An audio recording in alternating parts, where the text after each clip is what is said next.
All right, we're here, ready for another episode, Adventures in Business Live. Jazz Yes, hands, yes, yes, yes, February. yes. Jazz Heads February, back in Mhm. our home locations this week. How we Yes. doing? Amani, I'm doing awesome. I All uh right. I made a new recipe this week and I had never made before. And I Mm. feel very empowered because it's the first time Scooter and I cooked in our kitchen together since we Oh, renovated it. And it yes, and we are so happy because like things make sense, when you're in a kitchen and you're like, I wish this was over here or this was over yes, here. And like yes. it makes sense. So he made his pot, he makes pasta. So he made Right. some pasta and pesto. And then I made a chicken piccata. But at the very last minute, I decided to stuff the chicken with mortadella, provolone, and broccoli.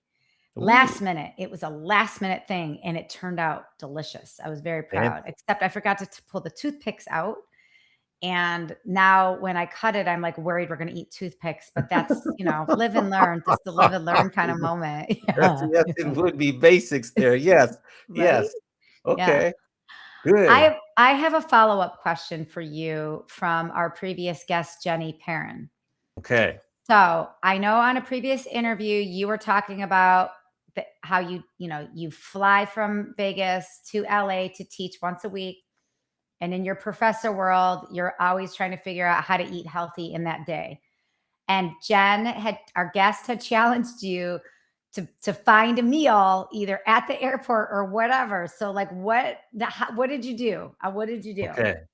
So far I've traveled 2 of the 4 weeks. The other 2 Okay. weeks have been virtual or because I've been traveling. Okay. I have not found a meal at the whole airport. Airport does not have good options. Okay. So I have to be continued with that one. I'll see tomorrow what happens, but so far no good. Okay. Well, hey, we live and learn. We're figuring it out. You are trying a bar though that she told you about, Yes. right? What She was told that? me about these bars here. They're called Roar bars. I like them. And so it helps. So this is good. This is better than the old. I used to do Bear Bells, but they were too much sugar. So this is much healthier. So yes, trying that out too. Yeah. RAWR bar. Okay, Okay. last quick question for you. Okay. I Yes. feel like you had a book signing. You had something to do with your book this past week. So this past week I had a Black Author Expo event in Las Vegas. So book signing and panel discussion. And Hmm. then 2 days later uh, I was in Cle Elum, which was right outside of Seattle for MPI Cascadia conference. So I spoke there twice and DJ the opening reception, and then I came home and rested. So yes, Nice. That's yes. busy. People love the music. They really Yeah. like the music when I'm keynoting. It's really really cool. And this time I added a story about Chaperone, which was really cool and that resonated. So Yeah. it was good because Chaperone, she first started like 2013 singing covers on YouTube, then got signed to a label, then got dropped after she released Pink Pony Club. They dropped her. Then she actually went home and started working at a coffee shop in the drive-through. Then she said, "I'll do one more chance in LA." Came back to LA, went independent, and then she got with another label. Then she had a first like an EP. Then she opened up for Olivia Rodrigo. That was a big moment for her. And then she had her album, won the Grammy, and just in November she passed 1 billion streams for Pink What? Pony Club, which is the song that the Atlantic Records dropped her for. So that just shows you resilience. Resilience. Well, that is it. Well, your whole keynote is all about resilience. And I love how you bring all the music in. Like, I Yeah. mean, there's nobody better to do it than you because you're like literally a music historian. So yes. But speaking of resilience, Yeah. we have Okay. a really Good resilient segue. human being with Yes. us today. So she's a mom, she's a leader. She's one of the best networkers and storytellers that I have ever interacted with. And you're about to see that live for yourself, Money. Yeah. She has held every sales role that's out there for Hyatt Hotels. She's earned Global Supplier of the Year more than once from her Wow. clients. And she's currently the Senior Global Sales Director for Hyatt Hotels. Welcome to the show, Melissa Yes. Daniels. Yes. We'll give you a round of applause Thank for you. Oh, thank you. Thank you. Well, jazz hands like Mandy. Yes, Yeah. jazz hands. Welcome to the show. We are excited to have you. I Thanks, grew you up near guys. Hyatt Hotels. I used to work down the street from a Hyatt for the Bethesda Marriott. We competed against the Bethesda Hyatt. I used to work downtown in DC. The Grand Hyatt was the big thing. They used to have good parties in the summer. So I'm very familiar with Hyatt Hotels. What is one thing Yep. that if we were looking at your LinkedIn, your resume, I love that. that we wouldn't know? Like, what's something that's not on your resume or your LinkedIn that would surprise people? That would surprise people. Well, some people know this, very, very few. And my father was in radio, television, newspapers growing up. Ooh. And so I was the free entertainment.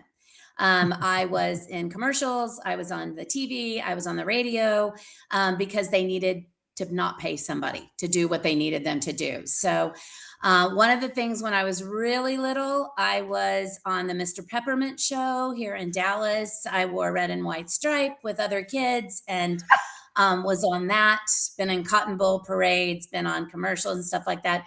So my passion was not to go into hotels. It was to be a sports broadcaster. But Oh. it all changed around. So I ended up going into hotels, which I love, had just great experience. And my dad knew some people with Hyatt. He did business with them. And they said the gentleman who it was Tim Lindgren, was longtime Hyatt guy. And Tim said, "I'll get you an interview, but not the job." So I became a corporate trainee because I knew nothing about hotels. So, but I just like being around people. I think that was my biggest passion. I enjoy learning about people, and I ask a lot of questions. And for some reason, people tell me about themselves. So Okay. that's nice. Yeah. Take us back to the first day you walked into a Hyatt hotel. What was that like? Absolutely. Hyatt Regency San Antonio. It was right on the Riverwalk. We had a prime location. It was the hotel to be in. And I, like I said, didn't know anything about hotels. I pretty much knew where the swimming pool was, and that's about it when we would travel. So I really dove in and had to work every single department for 6 months, wear the uniform, do the stuff. And it was exciting, actually, honestly, because I was learning something new all the time. The hardest part was being in a hotel where most people are on vacation. So people having margaritas, chips and guac, walking down the river walk, they're all happy and you're working. That's the hardest part. Yes. But the best part about it was there was so many people that came in and out of that hotel. So I fell in love with the business, fell in love with the industry. Love it. Over to you, Mandy. So many more questions to ask. I know. I have so many. A couple just popped up now. So if you're watching or listening to the show right now and you have a question or a comment or a love letter for Melissa, pop it in the chat and we'll shout you out and read it out loud. But you just said something that I'm curious about. You had said, you were the free entertainment. You were in the Mr. Peppermint show. You wore the red and the white. is there anything, and I'm like a recovering performer myself. So like, is there anything from that part of your life that you wish you could bring more out of now, or that you actually do bring more out of in your day-to-day work life? You know, Mandy, that's a really, really good question because I was a communication major in school. One thing I would tell anybody that's going into business that you're going to talk to people no matter what you're doing. If you're not sitting behind a desk and you've got to come up with topics and things, take some kind of communication or speech classes or something. I mean, we had to give our own eulogies. We had to talk in front of thousands of people. That none of that ever bothers me. But and I really don't get nervous about that. But I think it's because I was thrown into so many different situations. So that's why I always tell people, like, talk yourself through it. Be with a good friend. Be in a safe space when you have to do a presentation or anything you're doing, because if they can give you that criticism, you're not looking up enough, you're not doing eye contact, you're not, you know, being calm. Learn that. It's so hard for some people who have been around for a long time, but you're constantly going to give updates, presentations, and if you're in sales, you've got to sell with confidence. And so Yes. you've got to be able to be confident with it. So yeah, I would say that I like the fact that I wasn't in the hotel business and then I could come into this business. But I use it every day. I use my communication every day in this job. And you're so right about confidence. It's like, you know how dogs can tell a good person from a bad person, or they can smell fear? Yep. Humans can smell fear. Like they can smell when you're not confident, especially in sales. Like you want to, in that first 30 seconds, to deliver not overconfidence, but like confidence. So it's really smart. I really appreciate you giving people that warning of like, you don't have to love public speaking. You just have to be confident in how you're delivering that. Something that you do, I've been in a couple situations with you where I am just bedazzled by, like, where I've been in these circles with you where I watch you expand the circle from like 2 people to 4 people to 12 people. And you're making everybody feel included all at the same time without missing a beat. Like I literally, this just happened in December, and I was like, this woman is a genius. It was just you and I. And then it was like 4 people and 6 people. And now we have like 15 people around us. And you didn't miss a beat in the conversation, but you allowed everybody to be up to date. You're like, hey, here's what we're talking about. What do you think about this? So, what is your philosophy on networking in general? You do it so well, and it feels very natural to me. It did not feel forced. Like, what's your philosophy on Yeah. networking? Thank you. I have always hated to go into a room or to be around people that somebody is monopolizing that conversation. I don't like that at all. And I think my inner person looks for the people who feel a little outside of that circle and to bring them in and make them feel more comfortable. If I'm on the phone with people, if I'm in a crowd, like you said, I really don't want anybody to feel like they're not part of it. And so I really listen to things. And I also think, like, let's say that I knew that you loved football and I knew Amani loved football, but you guys didn't know that. I connect it. I like connecting people with what makes them know each other. You know, they say the 6 degrees of separation. We all really are. It just needs somebody to teach us how to connect everybody. And I think then it's a better conversation overall, right? It's not Mhm. just those 8 people listening to Mandy and Melissa talk, right? Mhm. It's everybody. So I've been in boardrooms where people have been talking, and I've honestly just literally turned to another person who's not talking, but I know they have something to say and said, Amani, what do you feel like? And I Mm. just cut it because I just want everybody. You can't be the expert on everything, and you got to want to learn from people too.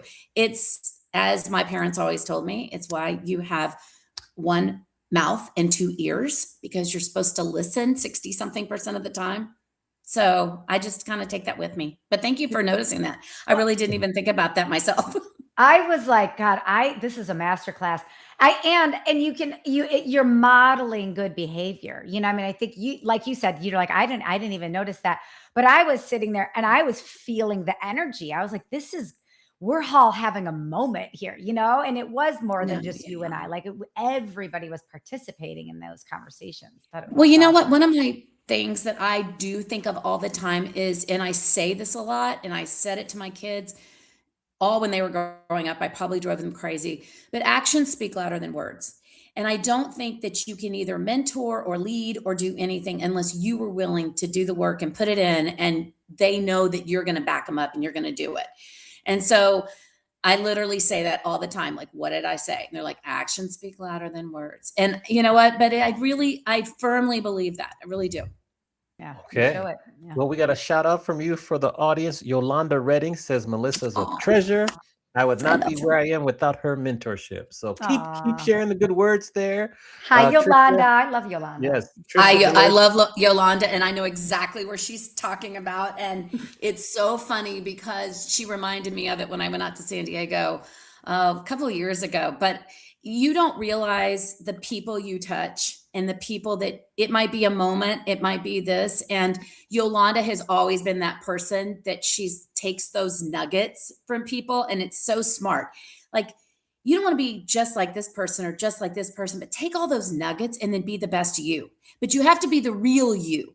Like, people can't try to be what Melissa does, but they can be part of what they do. And Yolanda is a master at that. She could do a master class on that for sure. All right, Aw, there you thank go. Trisha Diller says, agreed. Connecting people is Melissa's superpower. Thanks, Okay. Trish. Kitty cat. Well, I'm curious. As we think back to when you started your career to now, I'm always fascinated at how you view and how we view the different evolutions of technology. Based Mhm. on your experience, what's been maybe the 2 or 3 biggest technological advances that you've seen in our sales world in the hospitality hotel industry? Oh gosh. Well, I'm old, so I have like I've Seasoned. seen y'all it We all. like are. we like to call our people seasoned, not old. I tell my Okay, I'm students, very don't sound seasoned. old. Wise. Okay, Yeah. wise and seasoned. Yes. Well, I mean, honestly, like, look, when I was in the small selling role or at a one property, we had the carbon paper that was all different colors, and you had to make sure that the typewriter was hitting it hard enough that it went through all the copies. And then part of my job was to separate it into the boxes. So the chef got the yellows and the whoever got this, whatever. And even taking like phone calls, and you'd have to write down the message and put it in a little spinny thing, and then if you're the operator, you pulled out all the messages and read them to people. The funny thing is that in one of the hotels I was in, our systems all went down. So now we had upgraded all the systems, everything was online. It was still the dial in, right? But it crashed. They had a hard time finding enough of us in the building that actually knew how to check someone in and get them into the building. The keys were a tough thing. I will tell you, the keys are the toughest, because you couldn't just hand them a key. And so if the locks weren't working, they weren't getting in. Moving forward, really, I feel like what the computer system did, it didn't take away people in our buildings to do the operations. It just gave them different roles to do. Right. You still need the people to make sure that it's the people behind us. Hospitality industry, thank goodness, right? But it allowed us to do it faster and quicker and smarter. So it allowed us to know what kind of revenue we needed in our hotels. It allowed us to tell our customers how much revenue they were spending on something and what their budget was. So that's where the computer system came through. Now, it's good and bad. You have the ease of checking into a hotel without even talking to a front desk clerk. Yeah. Yeah. That front desk clerk that is your first stop to say, welcome to us. This is what we have. We're excited you're here, instead of just walking up to a kiosk. I think there's so many things in our lives now that have pulled away from people actually having conversations with other people. I love my children, but I do think that early 20s people, they have to learn communication skills. They're all in their phones. They're all, not looking at people. They're on a bus, they're on a train, they're in somewhere, but nobody's talking to anybody. Nobody's saying the thank yous. Nobody, it's just, we got to bring the people part of it back. Again, we're lucky we're in this business. Hospitality is that kind, but it's still happening to us in airports, in hotels. Okay. So it has evolved. I think in a better way, we can do things more efficiently, but I do think that we need to stay and get back to basics on how to treat people. That's my thing, how to care for people. And then speaking of people, based on all the salespeople that you've worked with, that have worked for you, and that you have worked for, what have been the most common characteristics in terms of you say, okay, if you have these characteristics, you're going to be a successful salesperson? One word that comes to my mind really quick is grit. Mm. You just have to have the grit. You have to know that you can do it no matter what. And I feel like the ones who are really successful are like, you know what? You're not going to beat me. You know, a little competitive, a little grit. Another one is the confidence. Mandy mentioned it before. It doesn't matter if you know it or not, have the confidence. I remember when I was in Dearborn, Michigan, we had it was a huge hotel, 800 rooms. I missed that hotel. It had all these parking spaces. And I was walking past the front desk. I'd just come from somewhere. I was walking past the front desk and the bellman said, ask Melissa, she'll know. And I'm like, what, do y'all need something? And they're like, how many parking places do we have? We're having a bet. And I said, 1,321. And I just kept walking.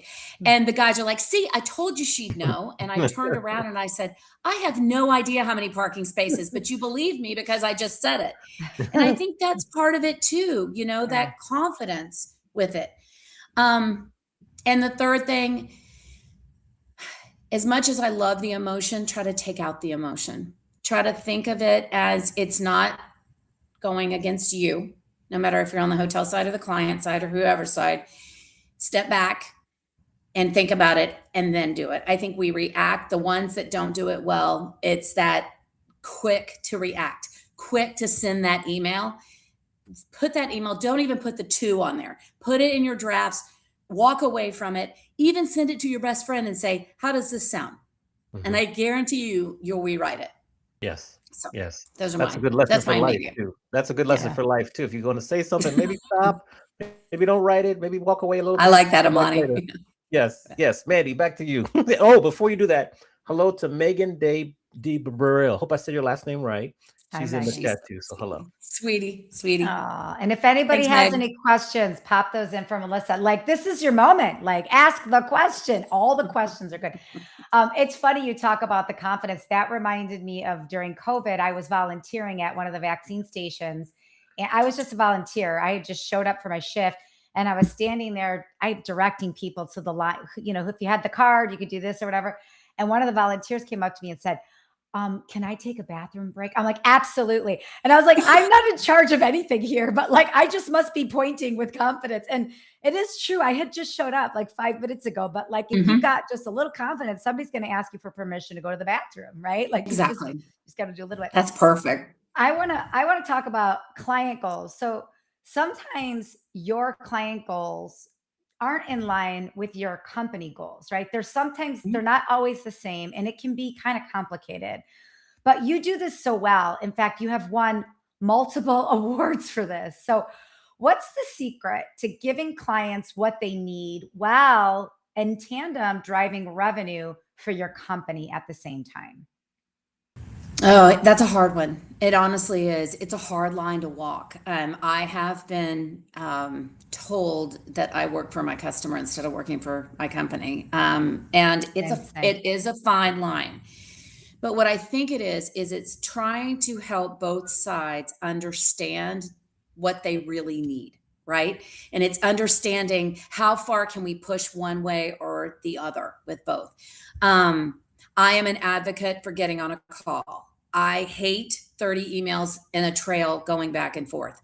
I think when you can talk it out, when you have more than 5 or 6 emails, let's get on the phone, let's talk to each other. You don't have to be face to face if you don't want, but the company is obviously paying my paycheck. They're the ones that I need to make sure that we're doing it right.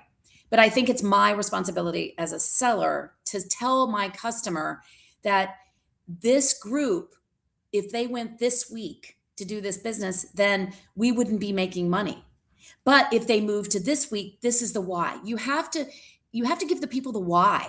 I think saying just because, and that's in all different facets. Like I don't ever want to say to anybody, just because I said so.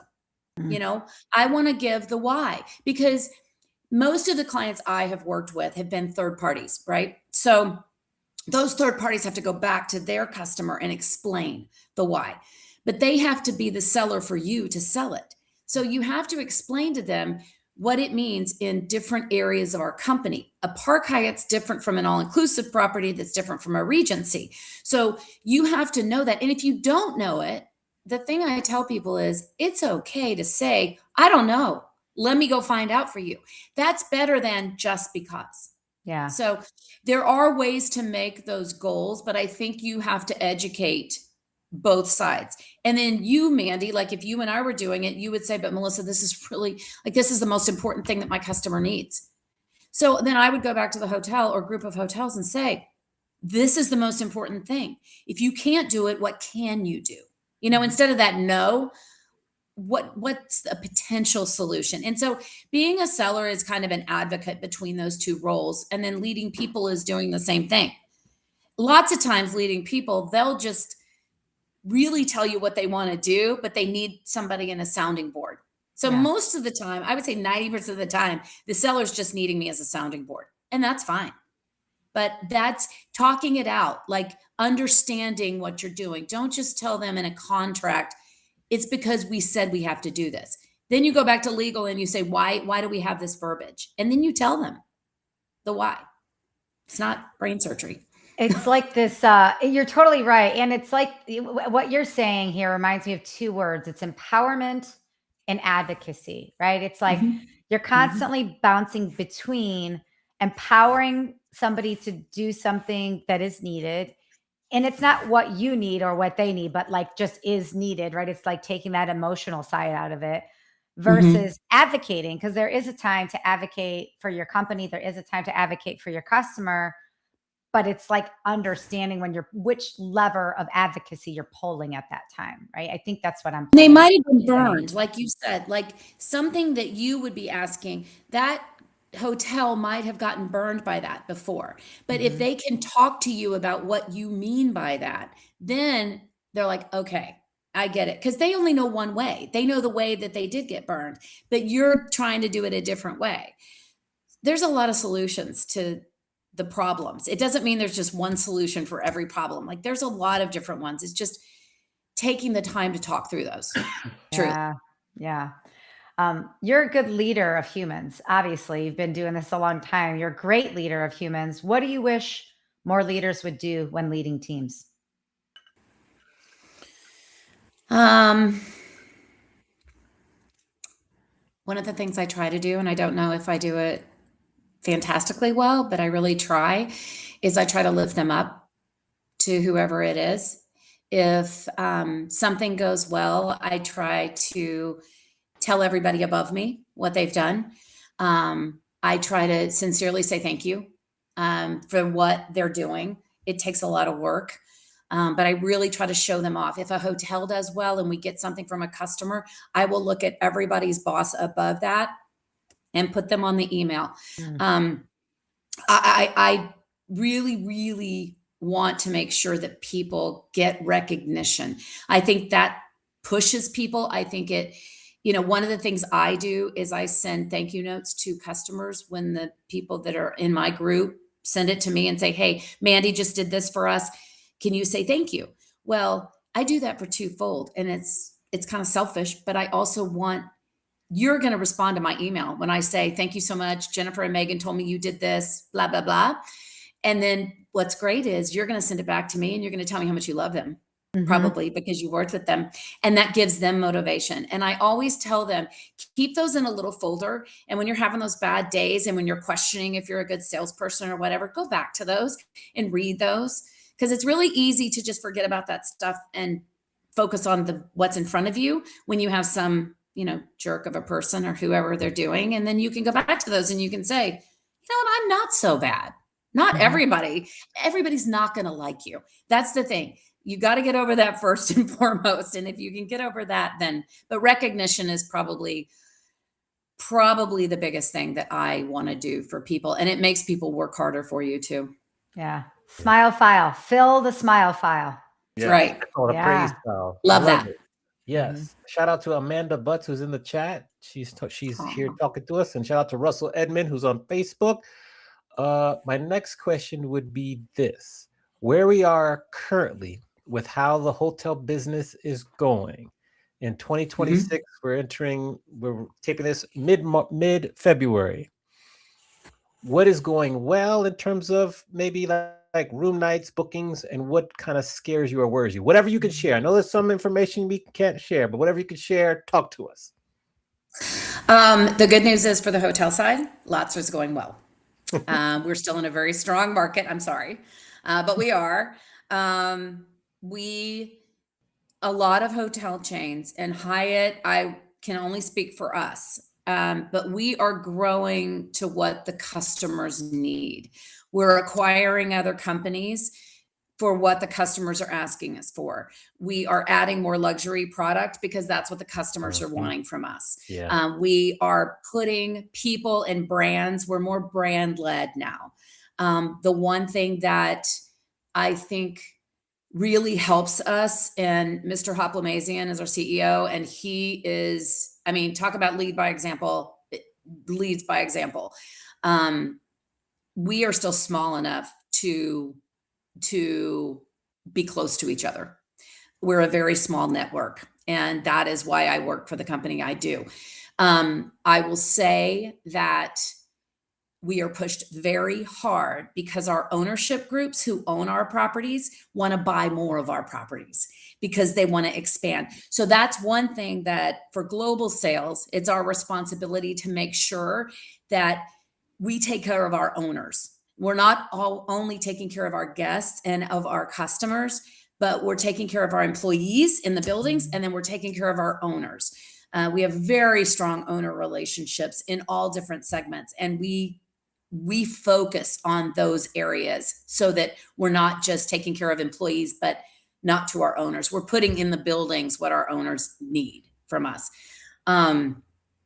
We haven't flipped yet. We haven't flipped that script yet. We recover well. I'll use Jamaica as an example. Jamaica was hit for a lot of people, and we were able to really lift that business and shift so that ownership group who owns the majority of our properties in Jamaica can make them good again and bring people back. We really are strong in certain destinations, but we pull people in. When we're down on one side, we open up that ability to give monetarily back to those people that are in those destinations. That's this industry. We find a way, and it's our resilience, like y'all were talking about before, and the grit to just get it done. But we also reward the customers that give us the most business, honestly. That's helping us because they're already loyal, and we want to make sure that we continue to take care of them. And so we have different levels of sales. So our global sellers are talking to our top customers. And then we have a national sales group that they take care of the ones that are just, hey, maybe I might go over to Hyatt. Maybe I might do this, but they're really good people who know our company. We have a lot of people that have worked for Hyatt that are now working for other companies. And that's fun. And it's great because they know us. They'll pull us back in. But you could walk into a room with the CEO of our company, a housekeeping manager, a line cook, and somebody in sales. And you would not know that they were different levels because they treat each other with respect. I don't care where you are. That is one of Hyatt's superpowers, is our people. And we all intertwine with each other. It's so much fun. So I would say that we're really strong right now, Amani, as a brand, as a chain. And not that the others aren't, but that's why we're strong. Okay. Well, I want to go back to something you just said, where you said we meet customers where they're at. Because I think something that has been evolving in the last 5 to 6 years is this Hyatt all-inclusive collection. I don't think a lot of people know that Hyatt's, obviously I know Hyatt's have these great all-inclusive properties, but what should people know about the all-inclusive space that not enough people are talking about? I think, well, we have the most all-inclusive properties in the world than any other brand, any other I didn't know chain. that. Mhm. Yeah, when we purchased ALG, that's what happened. Prior to that time, we have a really good relationship with Ziva Zalara, or the Playa part of it. And we went in with those brands who were really good at figuring out where to put business and how to maximize that. We went in to help with food and beverage and to make that all inclusive experience, not just like buffets all over the place, but to go in a restaurant and you've got the Parmesan cheese wheel and you're doing pasta within that, doing these little specialty things. So they had about 7, 8 properties at the time. So we started, those were our all inclusive properties. And there's a sales team, and we, along with our global sales and their sales, just rocked it. I mean, just did an amazing job. And then when ALG came on board, now you're adding the Secrets to the Dreams, the Zoetries, the Breathless, and those properties.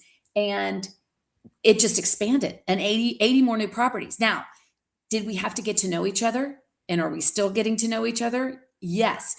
But what's great is that it's a lot of people who know the same thing. A lot of those resorts are owned by families.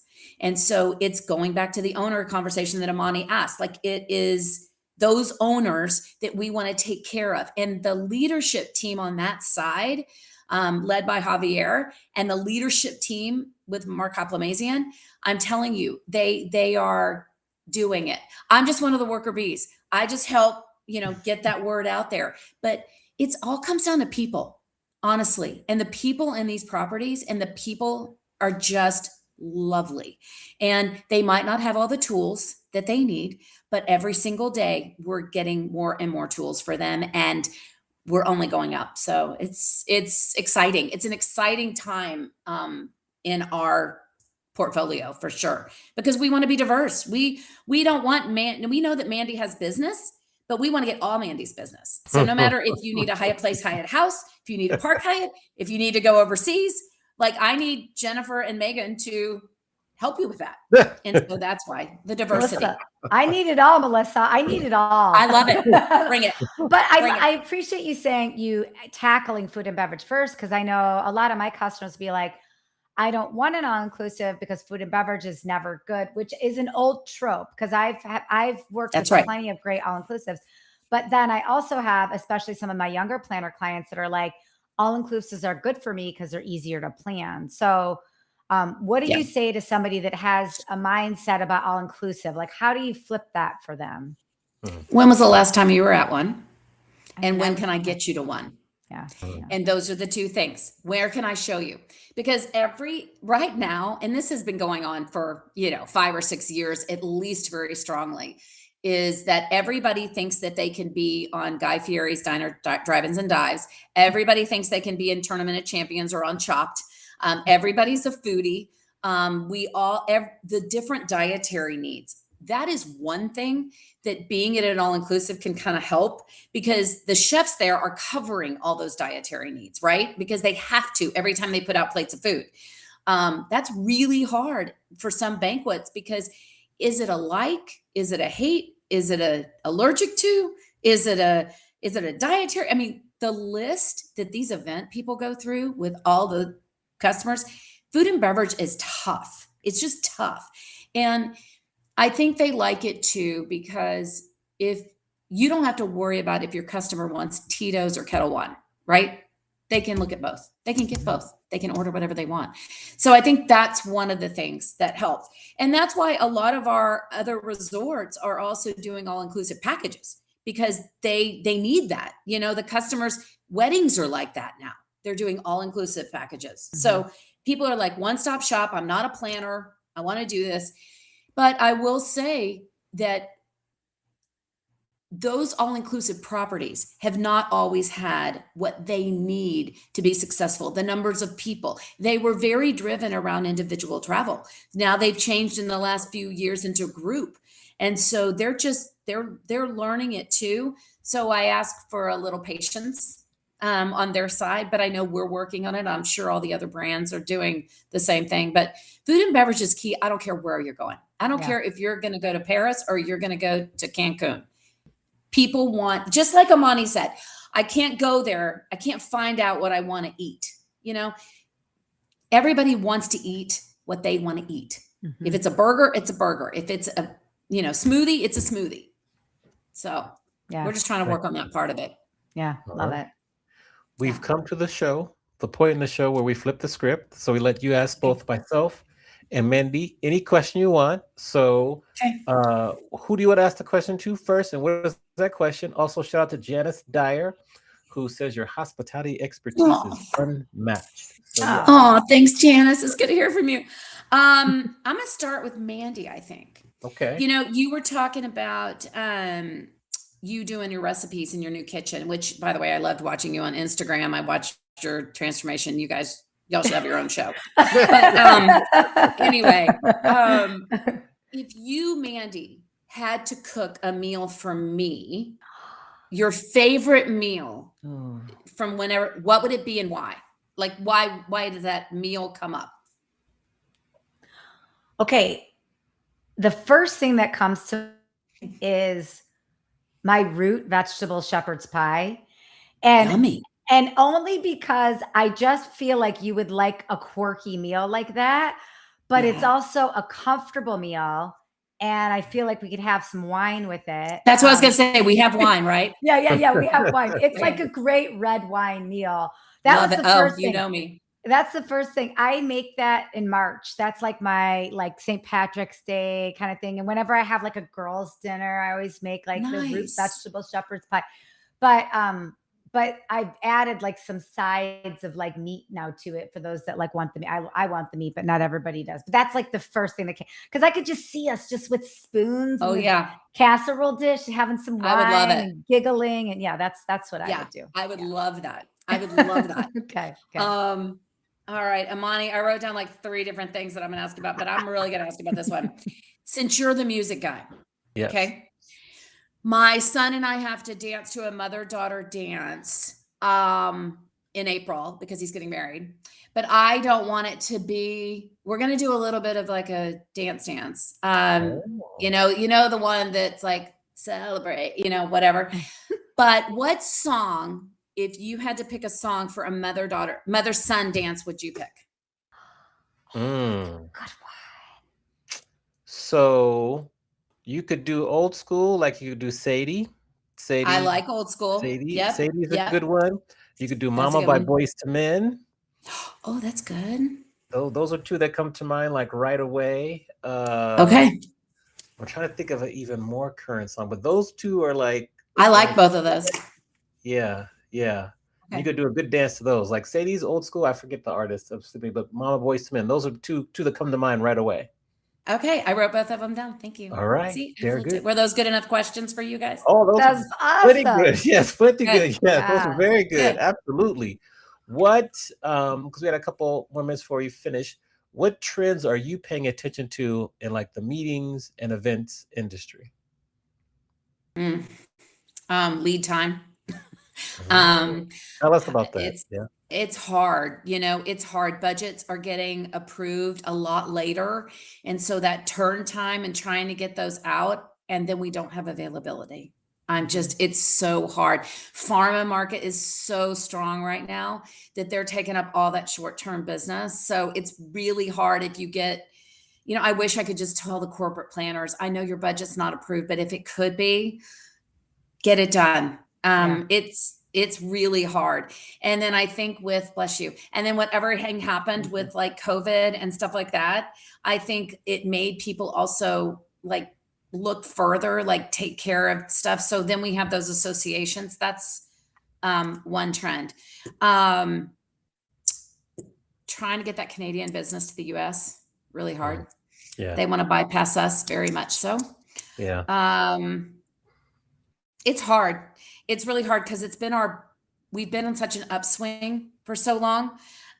We're setting quotas now, and it's really hard because when do we level? When is that? How much more can you get out of that? Those are our big ones right now, I would say, because we're going to grow for sure. We're not going to grow to that level. we're really trying to make sure that what we have is new and fresh and looks good. And we've redone so many properties that needed it. And so keeping it's a fine line to keep it within that level. And then, then you have to prove to your owners what you're doing. So creativity too. That's the other trend. How can we be creative? How can Hyatt stand out? Those are things we ask ourselves every single day. Good. Shout out to Jennifer. Create. Yep. Jennifer Spicer in the chat here. Now, Nice. I want to take you back to right as you are getting ready to start your first shift ever at the Hyatt in San Antonio. Okay. What advice would you give your younger Melissa self back then based on everything you've learned so far in your career?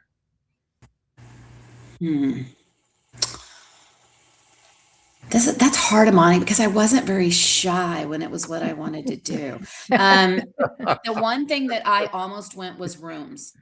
Okay. I'm a weird salesperson. I'm super numbers driven. No, that's how my brain works. So I was going to go rooms.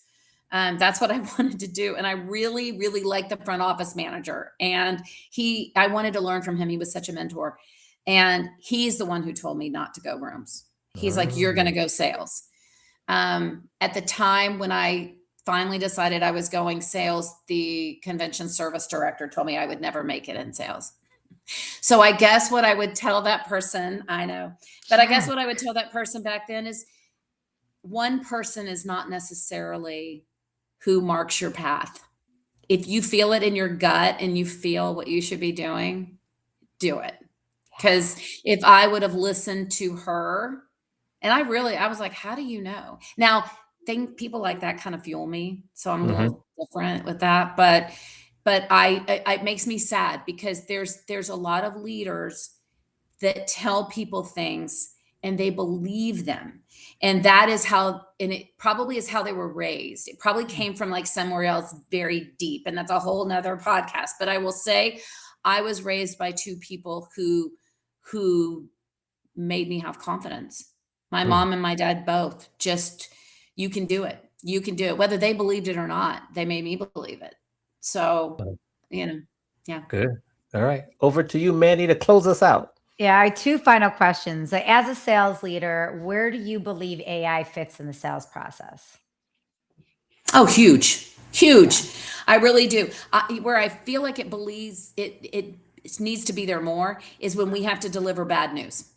When we have to deliver bad news, I say put it in there because it's going to sound so much better than what you really think and feel. But I also think that people need to use it when it comes to creativity, when it comes to presentations, when it comes to shortening things and really giving our bullet points of what we need.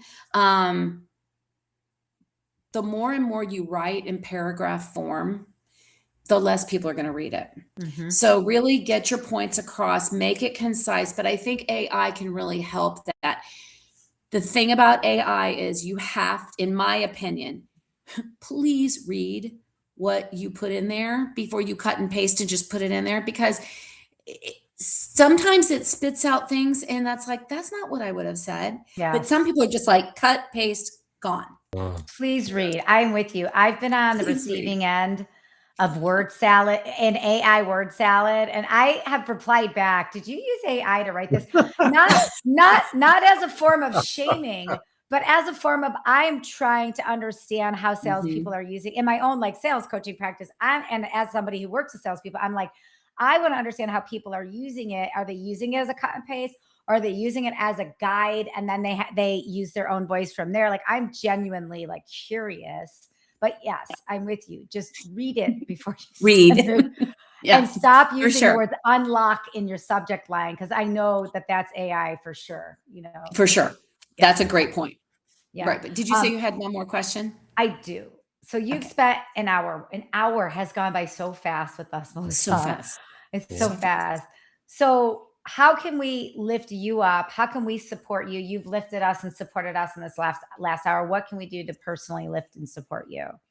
Oh, thank you so much. I think you too, but everybody also listening on this podcast, I think we have to remember to lift each other up. I think we have to remember to take the time to just say, you did a good job, to say the thank yous, to acknowledge people. Just do that. I know it sounds really simple, but just that pat on the back, just that you're good at what you do. And we don't do that enough for each other.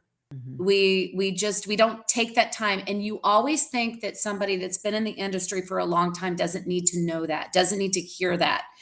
Everybody needs to hear that. I don't care who you are. I don't care if you're, go out and hug your mom and dad if you still have them around and you're lucky enough. Go out and tell somebody that you were thinking about them today. What a nice surprise. And thank you. There's people on this call that I haven't heard from in so long, and it's so great to just hear, right? You just want to Aw. hear and be authentic to who, like for me, people that say, and I got from your email and LinkedIn and everything, I got some notes from people prior to this. And they're like, oh my God, I'm so excited. I can't wait. Those little notes to me meant the world. Because some people I hadn't talked to or seen for a long time. And it's not because you don't love them, and it's not that you don't care about them. It just out of sight, out of mind. And they maybe were just a little glimpse in your life. But how fun to just pop back into those people's lives, because they were real friends. You're going to catch right back up. Yeah. Yeah. So if you're thinking about somebody, there's a reason. Tell them you're thinking about them. Love Good. that. Show up. Awesome. Love that. Show That's up. great. Yep. Shout out to Carolina Morales. I think she's calling in or tuning in from Costa Rica. I want to say, right? She's from Costa Rica. Yeah, Yep. She's yeah, wonderful. absolutely. She's wonderful. And She's a hard worker. Diana Pagano. Hope I said your first name right. Thank you for tuning in. Aw. We just appreciate the time and expertise. We could spend another whole hour or two with you. So we definitely got to work on part 2. But Thank you both. just round of applause and thank you. Make sure the contact information, if people are watching or listening, is on the screen there. We'll put it in the show notes. And just round of applause and thank you very much for sharing your wisdom with us. Here we Thanks, go. Melissa. This has been awesome. It's so great to have you. Great to be here. Yes, so we will put you back in the green room really quickly, close out the show. So just hold tight for us for one moment. And okay, Mandy, great episode there. Yeah. Who and what do we have to look forward to next week? Millie Fox. Okay. Millie Vanilli Fox next week. Yeah. I don't know Millie. I'm excited to meet Millie. Yeah. Okay. Well, we'll meet Millie. Thanks again to Melissa for joining us today and sharing us all things meetings, events, and Hyatt. And make sure that if you're watching, subscribe on YouTube. If you're listening, make sure to rate and review on the platform that you're watching or listening on. And with that, we will see everyone next week live, 1 p.m. West Coast, 4 p.m. on the East Coast for Adventures in Business Live. Yes. Take care, Show everyone. up. Be kind. Bye. Yes.